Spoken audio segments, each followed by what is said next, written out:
Dawe mikrofone cyane tuanze tubiri. Mudakomeye Imana abashyize na Mungu. Ukukomeye Imana abashyize igitangaza cyawe cyakumvise. Ukongera ukonya karuru nikaba marayika uruka igitangaza cyawe. Oreza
ntabwo bari badutoye, twari dukomeye turi bazima, ariko ntitwari tuzi cyari cyaratubujije kuronka umwana. Inyuma y'imyaka 13 ndabona nari umuvugishwa, umukozi w'Imana yasizwe amavuta, nuko ndamubwira ati haleluya, amen. Nabayaga yamunyi yabwira Yesu ati shaka kubona. Yesu aramwishyura ngo ukwizera kwawe kuragukijije, haleluya. Naragiye ubwa mbere ntitwabonanye, ndasubirayo ubwa kabiri sinamuronka, ariko ndabona ibitangaza byinshi biriko birakoreka aho hantu hari mu Ngagara.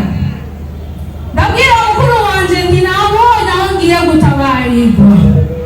Arambwira ati yo abo bavuga ko bakorana nabi kuzimu. Ndavuga nti akorana n'ikuzimu, akorana nabi ijuru, akorana nabo mu mabarabara, akorana nabo mu mazi. Kindi cyo ngomba ninakiromba, nta kindi ngomba atari umwana. Haleluya, kuko Imana ni imwe, Imana dusenga ni imwe. Niko nabuze aho nandika, nsanga abandi bariko barandika ku dupapuro. Nari mvuye ku kazi ndaronka urupapuro nandika ku ikibazo canje ndakibura, ariko ngo nawe utokwandika Yesu arabizi. Haleluya. Ndatora agakarato kuko sanzwe nd'umwinfirmiere. Usanzwe n'umuga? Yes. None kutari w'infirmiere muga? Hari umuganga usumba abandi. Urinde. Nawe ni Yesu. Abasi Yesu kubaho. Mbega nawe ushaka iki? Ushaka umwana? Ushaka ubutunzi? Ushaka amafaranga? Ushaka amagara meza? Iyo abaye umwana yaguha mu izina rya Yesu Kristo. Niho naca ntora kagakarato ndandika nti shaka ko noronka umwana. Ndatarika aratembera, ariko agenda asoma izo mpapuro banditse, cekara akamoso gatonya cyane ntibyabona neza. Numva arambajije ngo umwana wawe aragwaye.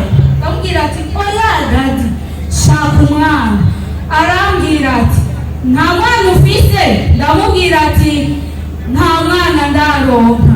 Nuko arahamagara umudamu umwe mu baprotokole ashiraho ukuboko kwiwe kunda. Nuko aratura ijambo rimwe aravuga ati genda wibungenge ivyari bikuboshe birakurekuye. Haleluya!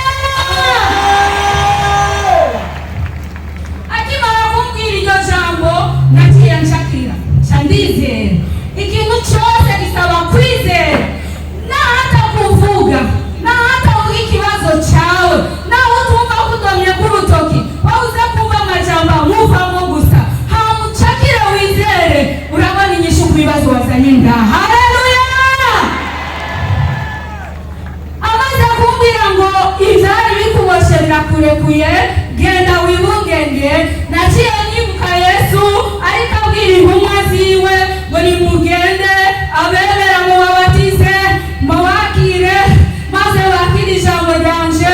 Nuko naje ndumva ko nkwiye kugenda, maze hari mu kwezi kwa kabiri nca ndagenda, mu kwezi kwa gatatu sinigeze mbona imigenzo.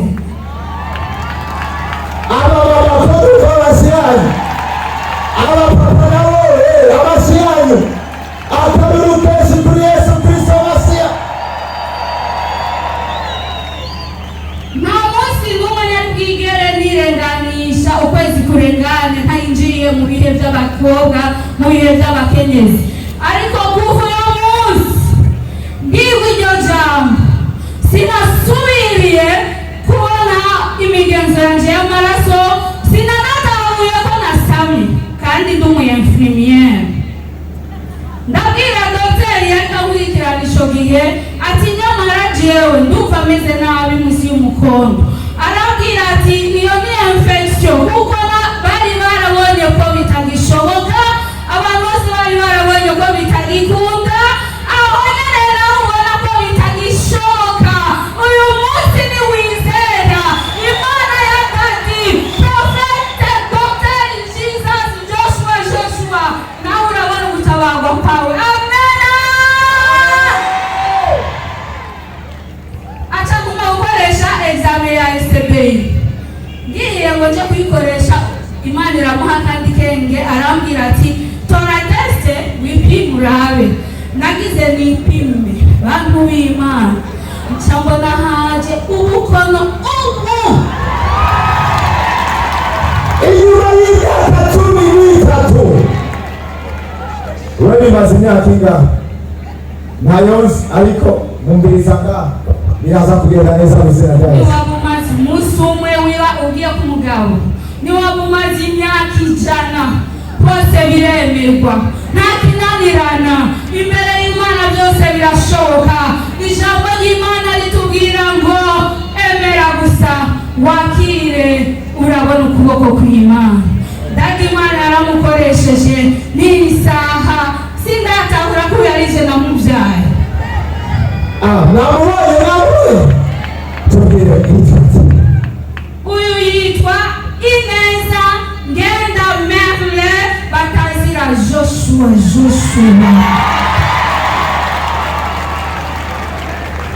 Abasibesi kuri Yesu Kristo Masiya.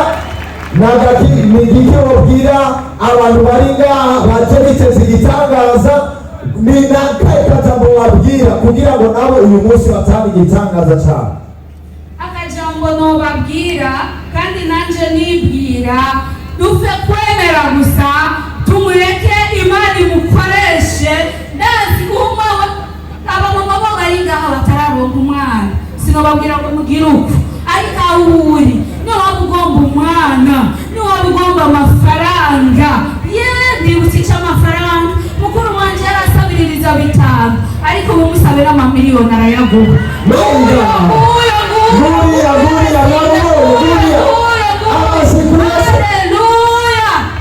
Haleluya!